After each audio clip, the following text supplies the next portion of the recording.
看一下，就是这个连续弯道，右弯之后出来的左弯，结果出现了海塞。哇！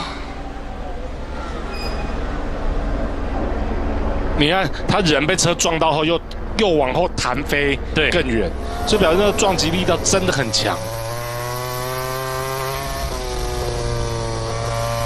这是 Vinales 在车后的镜头，来看一下，这是 Mark Marquez 自己车上的镜头。好，出弯之后左弯突然海塞，对，就像刚才加菲猫讲的，这个左弯刚才才57度而已啊。对。